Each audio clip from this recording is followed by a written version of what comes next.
Eh bien bonjour, aujourd'hui nous allons parler de quelque chose de très important. Nous allons parler du transport. Le transport d'oiseaux est spécial parce que moi j'ai mon opinion là-dessus et nous ne pensons pas tous pareil. Beaucoup d'oiseaux sont transportés dans des boîtes en carton où ils n'ont aucune visibilité et ils stressent comme des fous malades. C'est le cas de le dire, hein. Parce qu'ils bougent beaucoup, ils entendent beaucoup sautiller. Et moi, ce que je fais principalement quand je prends des oiseaux qui sont pas en animalerie, et même si je les ai en boîte de carton en général, je prends ma boîte de transport et je les mets dedans. Qu'ils soient un seul ou plusieurs, parce que c'est plus équilibré pour moi, pour eux, de voyager dans la lumière et non dans le noir. Parce que avant, j'ai déjà eu des moineaux du Japon, donc avant cela, hein, d'autres moineaux du Japon. Et dites-vous, ils allaient dans cette cage-là, on partait en voiture, et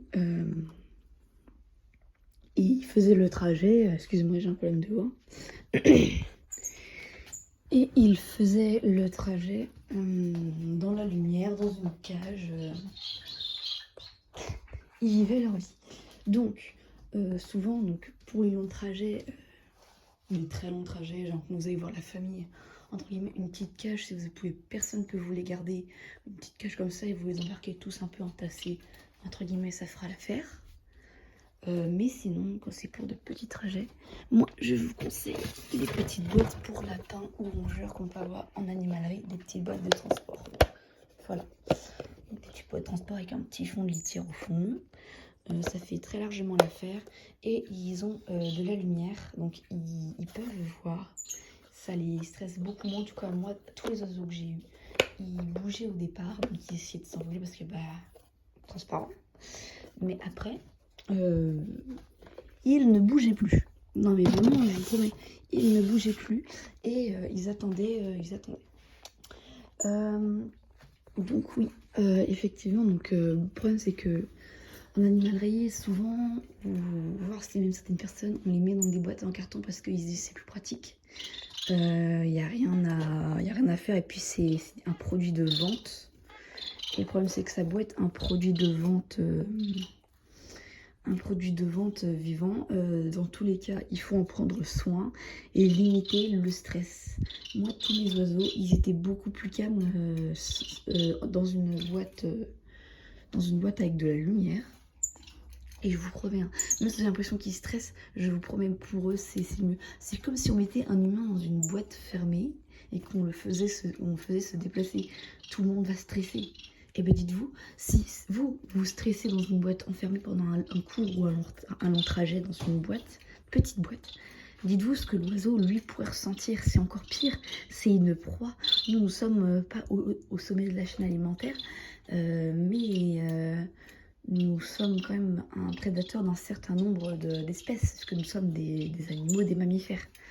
Donc dites-vous, eux, c'est comme si eux, c'était nos proies en fait.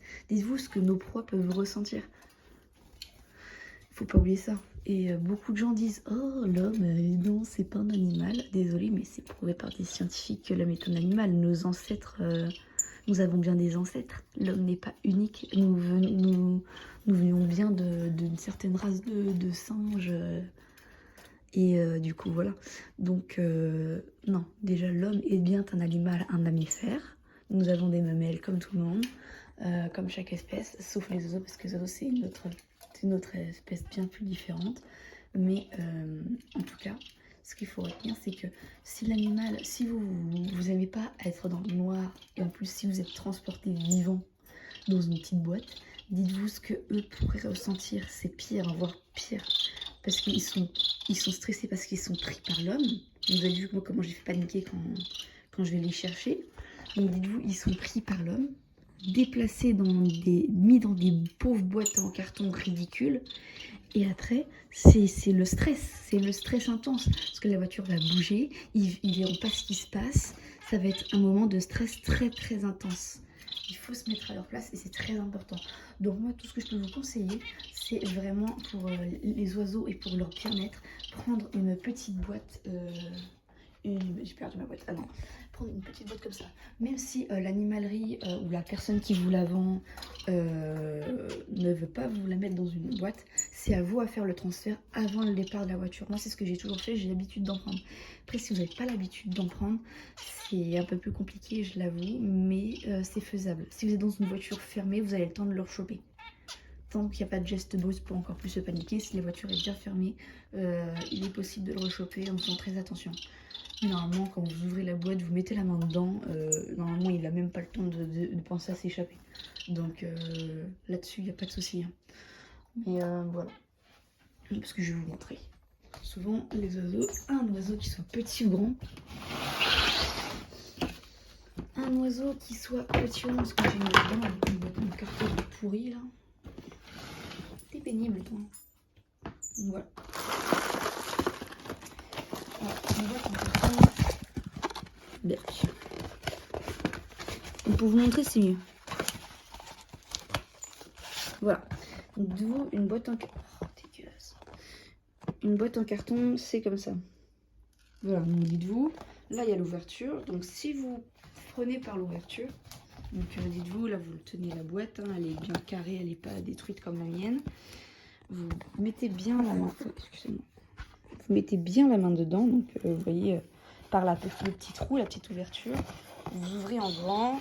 Même souvent, moi, ce que je préfère, c'est les mettre comme ça. Donc, vous voyez, comme ça. Et en fait, dans le petit trou, je vais commencer à glisser ma main. Et vous voyez, en fait, votre main, elle prend toute la place. Et vous le chopez. Vous le tenez bien. Attention à pas qu'il vous glisse des doigts, parce que moi, vous avez vu, ça glisse des doigts. Ça peut glisser des doigts facilement si on tire mal. Et moi, j'évite de trop le prendre, voilà. Mais que si vous les prenez bien correctement, ils vont pas vous échapper et ils vont aller dans la boîte correctement. Donc après le transfert de la boîte, c'est particulier. Hein. Faut être assez rapide et vif. Donc une fois que vous avez le truc dans la main, donc votre boîte elle est déjà ouverte, avec bien sûr de la litière au sol parce que ce ne sont pas des bestioles de foire non plus. Donc vous avez la boîte entrouverte légèrement comme ça, vous voyez, et avec l'autre main, vous lâchez, vous faites comme ça, voilà, vous tenez. Avec l'autre main, vous faites attention. Une fois que vous lâchez, vous fermez vite. C'est un petit mouvement rapide. Et après, vous clipsez bien. Et l'animal est dedans. Je vais même vous faire un petit exemple si j'arrive à poser mon téléphone. Alors, donc, là, comme ça. Donc, je vais vous prendre un oiseau, bien sûr. Je vais essayer de mes moineaux de... Allez, pour vous faire de mal.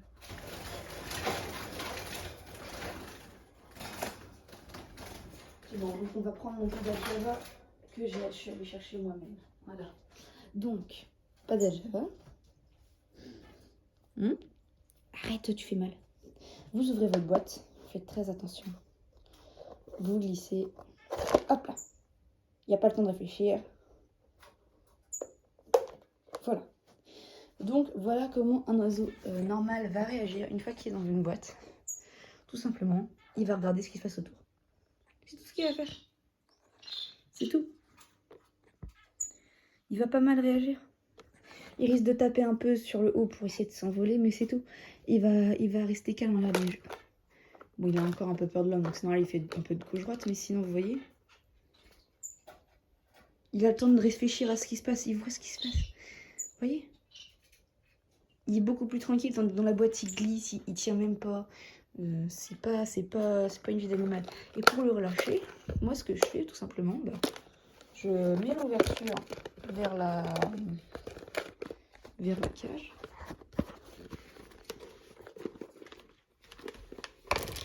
Et bah attends, je mets l'ouverture vers la cage. Et voilà. Oui, c'est pas sorcier.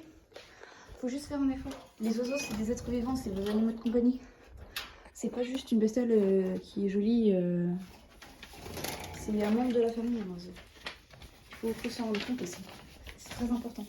Quand tu sais que tu comprends que c'est un membre de ta famille, même s'il vit moins longtemps que toi, regardez, moi j'ai un chat, je sais qu'elle mourra avant moi, mais je l'aime. C'est un membre de ma famille. Qu'est-ce que c'est que